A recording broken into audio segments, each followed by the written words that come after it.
We're now at the Ascending Gallery, which is where a section called Portraits is installed. There's several really interesting pieces here. You have to spend a little bit of time looking at all of these faces that are here. There are probably about 40 different images here in the space. Of particular interest is the work of Ralph Middleton. Ralph lives in a very specific circumstance in California, and you can see it in his work. He lives under a bridge, and that's where he makes his artwork. That's where he lives. That's what he calls home.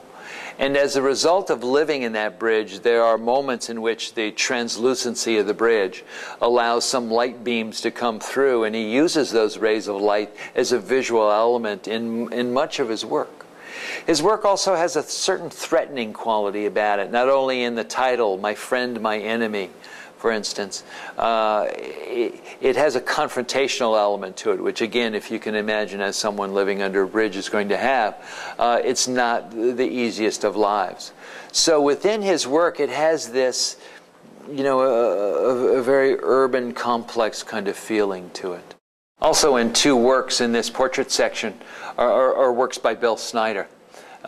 Bill's a really interesting guy. In the portrait section, you'll see a number of artists whose works have sort of roundish heads and very little necks and are, again, a kind of childlike in their nature. That's a familiar thing among many of these artists. And Bill Snyder has probably one of the most emotionally packed pieces in the show, in particular the one that's beside me here. That says, Mom, She Got Mad is the title. And it's really named after the face of probably his mom, or it could be Bill. It's stylized enough to be either. But he writes on it, Bill baby. Here he says, Mom, she got mad. Sometimes she loved me. Down the side it said, Mom been gone 22 years. And so here's an artist who's obviously feeling that loss. And the work has such an emotional, visceral quality to it that it's bringing that emotion out in Bill's, again, somewhat childlike, but very direct and very immediate language. The Halsey Gallery has a section devoted to figures. We're going to look at the work of Russell Easterwood. The piece to my right, called Waiting, is an example of, again, an artist solving some very particular problems. As you look at the figure that's seated on a couch in a room setting with, again, a wall behind them, and then, in fact, sort of looking out, probably through a window at the world beyond. You see the artist making several choices, again, based on his skill that he has at hand. So the light from the lamp becomes not just a simple diffuse light, but he's made a choice that I'm going to do 5 rays of light to come out of that to represent the strength of that lamp. Because there's really no subtlety in how this couch is done, it kind of looks like it's all one big shape, and you only sort of know it's a couch by virtue of someone sitting on it and their legs being bent. He didn't take figure modeling classes in college, so you're going to have him creating a figure that is very rough in its outline and delineation, and yet it still sort of carries the sense of the picture. And there's some nice touches. The person has a cigarette, and you can see that smoke sort of wafting up. And as rudimentary as the picture is, it's interesting that he chose a ballet poster to go into the back of the picture. To my left is another picture by Easterwood that shows the degree to which an artist who has no skills in perspective can still create a convincing picture. Because here's a woman lying in a bathtub, and the view he chooses is sort of flattening out all of the walls so that you're indeed looking down at the figure. A perspective that is not, again, a photographic perspective, but is simply a way for him to create all 4 walls and the figure at the same time. Now, the third work by Easterwood is here on a side wall, and is another interesting solution to a problem. Here, a group of people at a fruit market who are selecting their wares, the oranges, and in back the lemons or something else, and says bananas here.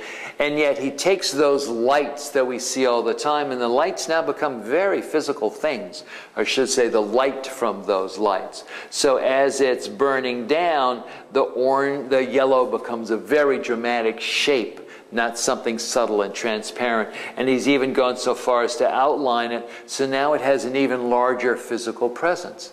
Now, that's wrong in terms of how you might learn in a classical way to create light and to show the effect of light in an environment. For an artist like this, though, there is no wrong. It's the immediate way, the immediate response he has to create shapes and forms and to create his impression of what he saw. In the Ranhorn Gallery, we have a section that Dan Prince, the collector, put together just for our exhibition here at the Peninsula Fine Arts Center. It's called Ocean, the Ships, and the Shore.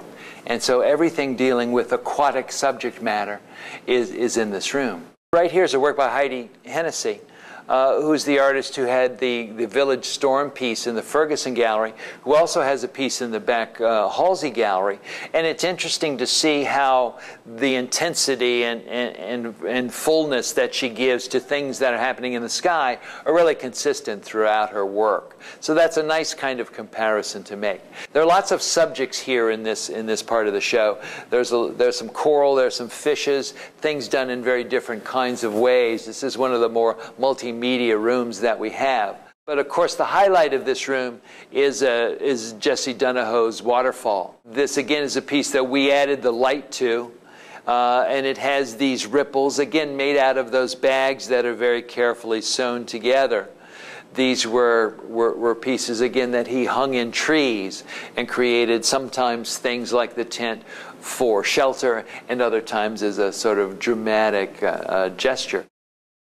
Behind me you see Larry Armistead's Surfer, which again takes Larry's particular vocabulary and kind of roughness of figure painting, and he kind of makes a decision about, well, how I'm going to paint that wave. Waves in water will test the most trained artists as to how they can be accomplished. And Larry comes up with his own and fairly convincing solution, I think, to how to create that image. A visit to this exhibition would not be complete without seeing at least some of the animals that we have on view here in the work. Some of them are in the Art Market Gallery. These particular creatures are in the Ranhorn Gallery in our ocean section, and they are really quite remarkable. They're by Quach Kam, an artist who has created these remarkable crabs. They're not always successful in his making, because as ceramic artists may know, the thicker your clay, the more difficult it is to get it to dry, the more difficult it is to fire it. And so he's not always successful. These often break. And yet these are really wonderful creations with a little bit of that obsession in repetitive detail and a real inventiveness in the forms. I'm not sure they look like any crabs that you or I have ever seen, but they certainly take on a life of their own and really represent outsider art at a really fine achievement. This exhibition, How Artists See Their World, was sponsored by the City of Newport News, by the Newport News Arts Commission, by the Virginia Commission for the Arts, by the National Endowment for the Arts, and also by WHRO. This is Michael Preble for the Peninsula Fine Arts Center saying thank you. Look forward to your visit.